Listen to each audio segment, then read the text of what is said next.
요한복음 19장 28절에서 30절까지 그 후에 예수께서 모든 일이 이미 이루어진 줄 아시고 성경을 응하게 하려 하사 이르시되 내가 목마르다 하시니 거기 신포도주가 가득히 담긴 그릇이 있는지라 사람들이 신포도주를 적신 해면을 우슬초에 메어 예수의 입에 대니 예수께서 신포도주를 받으신 후에 이르시되 다 이루었다 하시고 머리를 숙이니 영원히 떠나가시니라. 아멘. 특별히 2022년 고난주간입니다. 특별히 고난주간 금요일입니다. 사람들은 이 날을 성금요일이라 이렇게 부르면서 이 날이 아주 신비한 날인 것처럼 생각하기도 합니다. 이 날은 다른 날들과 같지 않은 아주 특별한 날이야. 신통력이 있는 날이야. 1년 달력에 52개의 금요일이 있지만 다른 금요일과는 완전히 다른 날이다. 이렇게 생각하죠. 성이라는 이름을 붙여서 마치 천주교회에서 성인을 우리 보통 사람과 구별해서 부르듯이 말입니다. 천주교회 성인은 정말로 일반 사람들과 구별된다 말합니다. 보통 사람들은 자기 하나 구원하기에도 벅찬 그런 사람들입니다.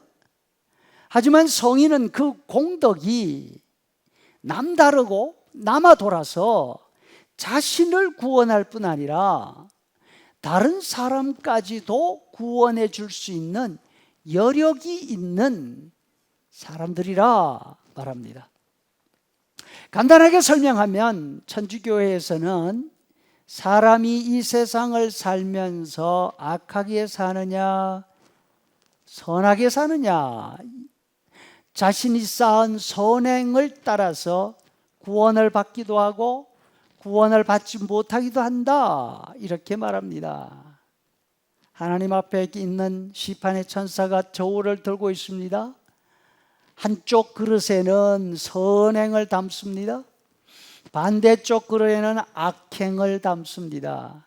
그래서 이 저울이 선행 쪽으로 기울어지면 천국으로 갑니다. 악행 쪽으로 기울어지면 지옥으로 떨어지거나 아니면 연옥에서 머물기도 한다 이렇게 하죠. 그 악행이 정말로 무거우면 다시는 구원의 희망이 없는 지옥으로 직행합니다. 하지만 그래도 이 땅 살면서 쌓아놓은 선행이 어느 정도 있으면 그래서 누군가 조금만 밀어주면 구원받을 가능성이 있는 그런 상태에 있다면 연옥으로 가서 그 악행을 깨끗이 씻는 과정을 거치면 된다. 여기에서 연옥이라는 말은 훈련받는 감옥이라는 뜻이 아니라 깨끗하게 씻는 곳이라는 뜻입니다. 이때에 뭐가 필요하겠습니까? 다른 사람이 도와주는 도움이 필요한 거죠. 누군가가 죽은 영혼을 위해서 계속해서 기도해 준다면 그리고 그 기도를 통해서 다른 사람의 선행, 공덕을 받을 수만 있다면 그 연옥에 있는 기간이 짧아지고 천국으로 갈 수 있다는 것이죠. 이런 이유 때문에 천주교회에서는 사람이 돌아가시면 많은 사람들의 기도를 요청합니다. 쉬지 않고 이어서 기도합니다. 이 기도를 가리켜서 연도라 이렇게 말하죠. 여기에서 연도라는 말도 이어서 기도한다는 뜻의 연도가 아니고 씻어주는 기도다 이런 뜻입니다. 그래서 기도가 부족하면 기도가 끊어지면 그 죽은 영혼이 지옥으로 떨어질 수도 있고 연옥에서 머물러야 하는 고통의 시간이 길어질 수도 있습니다.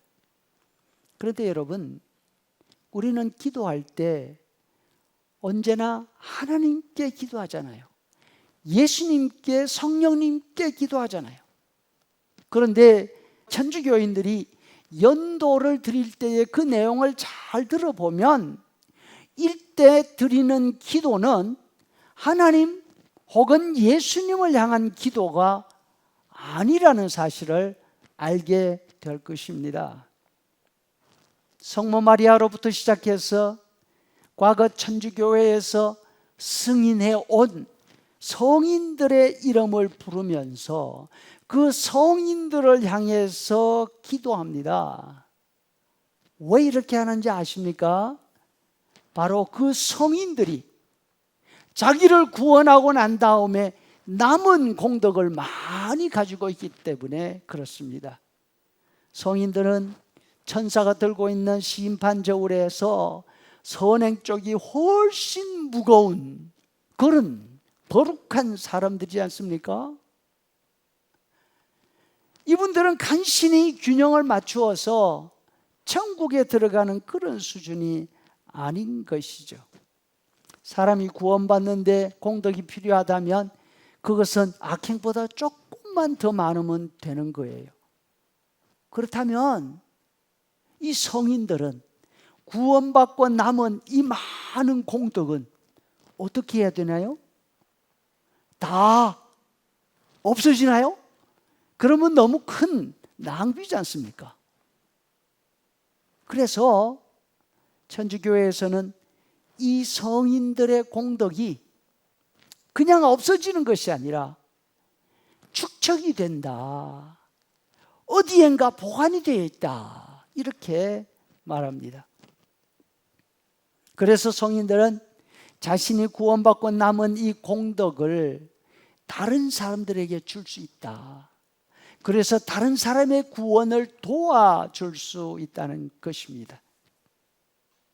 그래서 사람이 죽으면 성인들이 가지고 있는 그 공덕을 넘겨받기 위해서 성인들에게 비는 것이죠.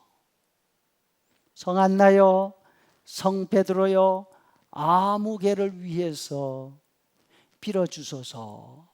무슨 말입니까? 심판의 천사여, 아무개 성인의 공덕을, 내 공덕을 저 사람에게 넘겨주십시오. 이렇게 해달라는 거죠. 이런 의미에서 성인은 일반 사람들과 완전히 구별되는 사람이다 말을 합니다. 또한 같은 맥락에서 고난주간 금요일을 특별한 날로 지정을 하고 그 앞에 성자를 갖다 붙입니다. 왜? 그날은 예수님이 죽으신 날이기 때문에 다른 어떤 날보다도 효험이 크다는 거예요. 그래서 그날 금식하면 다른 날 금식하는 것과는 비교가 되지 않는다는 거죠. 이날 기도하면 그 공덕이 몇 배, 몇십 배 더 크게 된다는 것이죠. 그래서 이날 무엇인가를 하면 특별히 복이 있고 특별한 효과가 있다. 그래서 이 날을 그냥 보내는 것은 너무나 바보 같은 일이라고 그렇게 말합니다. 하지만 여러분, 그렇지 않습니다. 이 세상 사람 가운데 우리와 구별돼서 공덕이 남아도는 그런 성인은 없습니다. 천주교회가 말하는 대로 성모 마리아를 비롯해서 베드로, 바울 사도와 같은 분들, 그런 분들뿐 아니라 세상 어느 누구도 자신의 공덕으로 구원을 받을 수 있는 사람은 아무도 없습니다. 하물며 다른 사람의 구원을 도와줄 수 있는 공덕이 남아있다? 맞지 않습니다.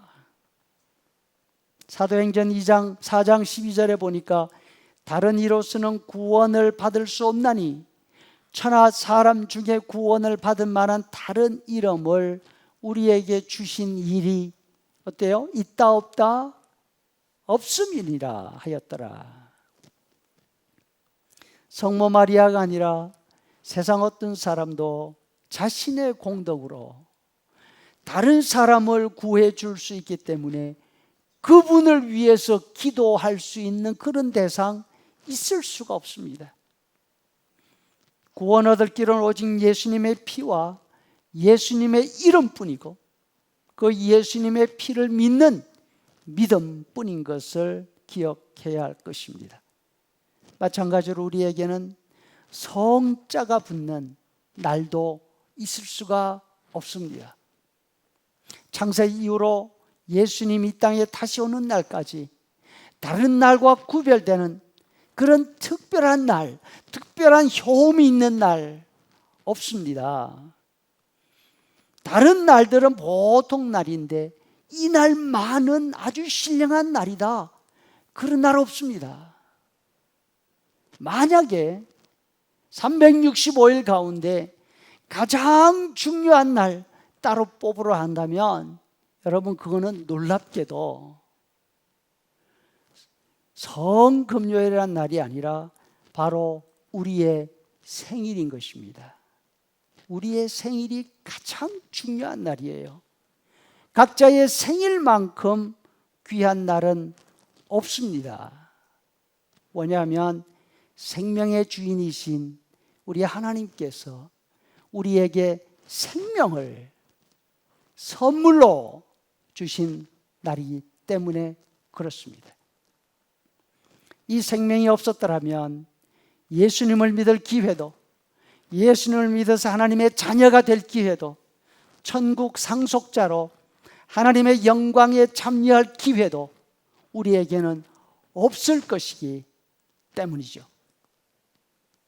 이런 의미에서 어떤 신앙의 위대한 인물을 향해서 성인이라 부르는 거 어울리지 않습니다.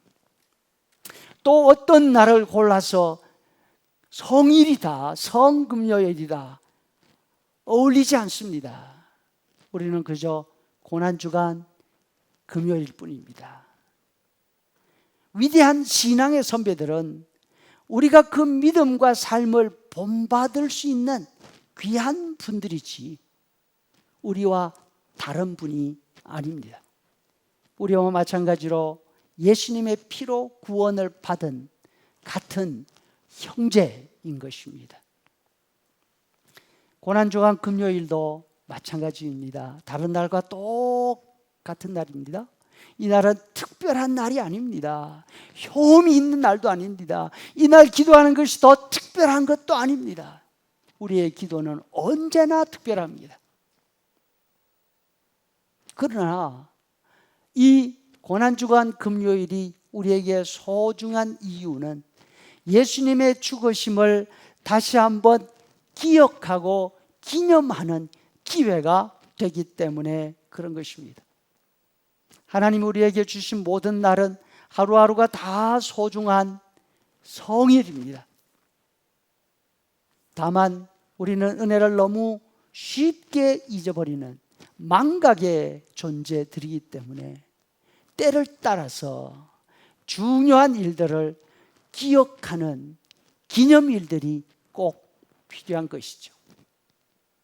오늘 함께 모여서 예배하고 기도하고 찬양하는 이유는 바로 여기에 있는 것입니다. 특별한 날이라서가 아니라 예수님의 십자가 은혜를 다시 한번 가슴 깊이 새기는 그런 저녁이 되어야 할 것입니다. 우리가 구원을 얻는 길은 예수님의 십자가뿐입니다. 예수님은 바로 이 일 때문에 이 세상에 오셨습니다. 예수님이 십자가에 달려 죽으심으로 하나님의 구원을 다 이루신 것이죠. 30절 하반절 말씀에 예수께서 다 이루었다 하시고 머리를 숙이니 영원히 떠나가시니라. 예수님은 이 땅에서 33년을 사셨습니다. 30년간 마리아의 아들로 사셨고 3년간은 공생애로 사셨습니다. 공생애로 사셨다는 말의 뜻은 마리아의 맏아들로서 가족을 위해서, 생계를 위해서 하시던 일을 뒤로 하고 하나님과 하나님 나라를 선포하시고 가르치시고 하나님의 손길이 되어서 사람들을 먹이시고 고치시고 살리시는 그 일을 하신 기간이라는 것입니다. 예수님은 이 짧은 3년간의 공생의 기간을 통해서 처음에는 이름 없는 무명의 나사렛 청년으로 시작을 해서 이스라엘 모든 사람들의 눈과 귀를 사로잡는 큰 인물이 되었습니다. 이 과정에서 예수님을 만나는 사람들은 예수님을 자신들의 먹을 것을 해결해 주는 왕으로 세우고 싶어 했습니다. 드디어는 다윗의 뒤를 이어서 이스라엘 나라를 위대하게 회복하는 메시아 겸 왕이 되시라고 추대하는 자리에까지 이르게 되었습니다. 하지만 예수님의 공생애가 이 절정의 순간에 갑자기 끝이 나버렸습니다. 불과 6일 만에 예수님이 죽임을 당하고 없어져 버린 것입니다. 수많은 사람들에게서 메시아 왕으로 추대되시던 그 6월절 기간이 끝나기도 전에 십자가에 달려서 처형당하고 말았습니다. 기가 막힌 일이 벌어진 거죠. 그 실망이 얼마나 컸던지 예수님이 죽으시고 난 다음 예루살렘을 떠나가는 제자 가운데 한 사람이 자신의 심정을 이렇게 표현합니다. 누가복음 24장 21절, 우리는 이 사람이 이스라엘을 속량할 자라고 바랐노라. 자기 나라 이스라엘이 걸머지고 있는 무거운 명예를 다 벗겨줄 모세와 같은 위대한 지도자, 다윗과 같은 위대한 왕이 될 인물로 알았는데 갑자기 너무나 허무하게 없어져 버렸다는 것입니다. 하지만 예수님의 죽으심은 이 제자의 한탄처럼 허무하게 끝나버린 것이 아닙니다. 예수님이 선언하십니다. 당신의 죽음은 하나님이 세워 놓으신 계획의 완성이라고. 예수님이 왕이 되시는 것이 하나님의 계획의 완성이 아니라 갑자기 닥쳐온 예수님의 죽음이 하나님의 계획의 완성이라는 것입니다. 예수님이 아기의 모습으로 이 땅에 오신 일도, 산상보훈을 비롯한 예수님의 가르침도, 문둥병 환자를 맨손으로 만지시고 제자들의 더러운 발을 손수시키시던 그 겸손함도 세상의 구원을 이룰 수 있는 길도 아니고 세상 구원의 완성도 아니었습니다. 사람들은 생각합니다. 모든 사람이 예수님이 이 땅에 오신 것처럼 낮은 곳으로 내려갈 마음을 먹는다면 세상은 구원을 받을 거야. 분명히 달라질 거야. 모든 사람이 예수님이 가르침에 귀를 기울이고 그대로 산다면 세상이 구원을 받을 거야. 세상은 분명히 달라질 거야. 모든 사람이 예수님처럼 서로 발을 씻겨주는 자세를 가진다면 그것이 바로 구원일 거야. 세상은 반드시 달라질 거야. 일면 맞습니다. 예수님이 이 땅에 오신 그 자체, 예수님의 가르치심, 예수님의 겸손하고 부드러운 마음씨, 우리는 소중히 여겨야 할 것입니다. 사람들의 말처럼 몇 사람만이라도 이렇게 산다면 그 삶이 세상의 빛이 될 것이고 분명히 다르게 될 것입니다. 그렇지만 세상 구원은 예수님이 이 땅에 오신 그 자체로 완성되지 않았습니다. 예수님이 가르침으로 완성되지 않았습니다. 예수님이 먹으시고 고치시는 그 기적적인 능력으로 완성되지 않았습니다. 예수님의 공생의 3년은 세상 구원의 완성이 아니라 예수님의 죽음을 위한 과정이었던 것이죠. 예수님이 하신 일이 어떤 것인지 보여주시는 방편이었습니다. 제자들에게 예수님의 죽음의 의미가 무엇인지를 가르쳐 주시는 기간이었습니다. 그래서 우리는 예수님의 3년간의 공생애를 통해서 우리도 이렇게 하면은 살 거야가 아니라 예수님이 누구신지, 예수님 우리에게 주신 은혜가 무엇인지를 예수님의 말씀과 삶을 통해서 깨닫는 것입니다. 우리의 구원은 이 모든 과정이 다 지난 후에 예수님의 공생의 마지막 날 하루에 다 이루어진 것입니다. 아무도 예상하지 못하는 시간에 아무도 계획하지 않은 방법으로 말입니다. 그러면 아무도 예상하지 못하고 아무도 계획하지 않은 일, 이것이 우연한 일입니까? 우리는 이런 일을 보고 우연이라 그렇게 표현하지 않습니까? 이 일은 우연이 아니었습니다. 그저 일어난 일이 아니라 완성되었습니다. 무엇이 완성되려면 사전에 계획이 있어야지요. 계획이 없는 일, 완성이 아닙니다.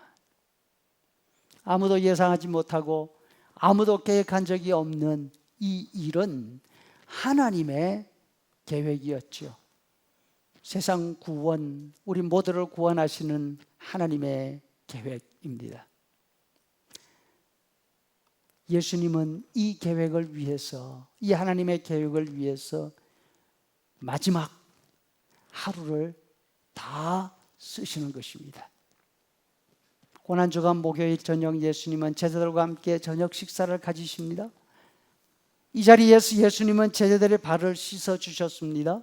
빵과 포도주 비유를 통해서 자신의 죽음이 무엇을 의미하는지를 잘 보여주셨습니다. 그리고 그 성찬 예식의 의미처럼 예수님은 이제 제자들과 함께 예루살렘 성문을 나가셔서 기드론 골짜기로 내려가십니다. 다시 언덕으로 올라서 자주 가시던 올리브 나무 숲으로 들어가셨습니다. 잘 알듯이 그곳에서 피와 땀으로 범벅이 되시도록 기도하셨습니다. 한밤중이 되어서 가룟 유다가 이끌고 온 성전 군인들의 손에 체포되어서 대제사장 궁으로 끌려가십니다. 그곳에서 새벽까지 온갖 모욕과 매질을 당하십니다. 일방적인 편파적인 재판을 받으십니다. 대제사장은 예수님에게 사형 선고를 내리고 사형 집행권을 가지고 있는 빌라도의 허락을 받기 위해서 새벽에 로마군 진영으로 보냅니다. 이런 새벽, 빌라도는 유대인들의 협박에 이지 못하고 그들의 사형 결정을 승인합니다. 그동안 예수님은 로마 군인들의 희롱과 매질을 계속 당하십니다. 로마 군인들은 예수님에게 무거운 십자가를 지우고 채찍질하면서 사형 장소인 골고다 언덕으로 올라가지 않습니까? 예수님이 아침 9시 십자가에 달리시고 오후 3시경 다 이루었다 큰 소리로 외친 후에 운명하셨습니다. 예수님의 재판은 세상에서 가장 왜곡되고 편파적인 재판이었습니다. 예수님이 받으신 사형은 세상에서 가장 의로운 분이 가장 억울하게 당하신 죽음입니다. 예수님이 이런 재판, 이런 사형 받으실 이유 없었습니다.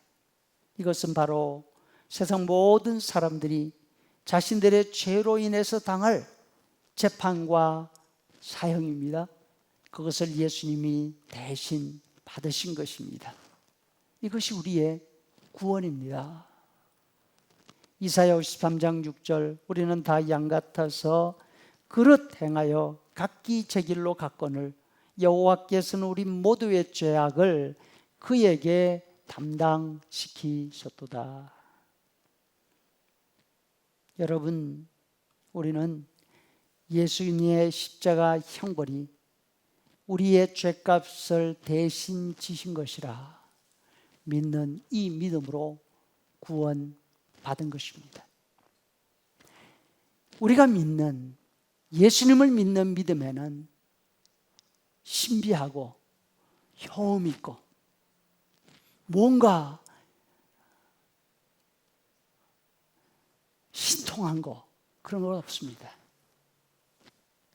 우리가 마음으로 우리가 예수님의 그 십자가와 예수님의 그 죽음이 나를 대신해서 당한 것이라는 이 사실을 받아들이고 믿는 그 삶 속에 나타나는 것입니다. 이 단순한 믿음이 저와 여러분들의 삶을 바꾸어 놓는 것입니다. 이 단순한 믿음이 우리의 삶을 다른 사람의 삶들과 구별되게 만들어 주는 것입니다. 이 믿음이 우리가 우리 스스로의 삶을 더 고귀한 삶으로 생각하게 만들어주는 기회가 되는 것입니다. 이 시간 예수님의 이 재판과 예수님의 이 십자가에 달리신 형벌이 바로 나를 대신한 재판이고 나를 대신한 형벌임을 다시 한번 기억하실 수 있기를 바랍니다. 예수님을 믿는 우리는 이 은혜를 기억하면서 예수님의 말씀에 더 귀를 기울이고 예수님의 삶을 본받아 살아가려고 애쓰는 그런 사람들이 되어야 할 것입니다. 이것이 바로 우리가 바라고 우리가 해야 하는 참된 신자의 모습인 줄로 믿습니다. 아멘.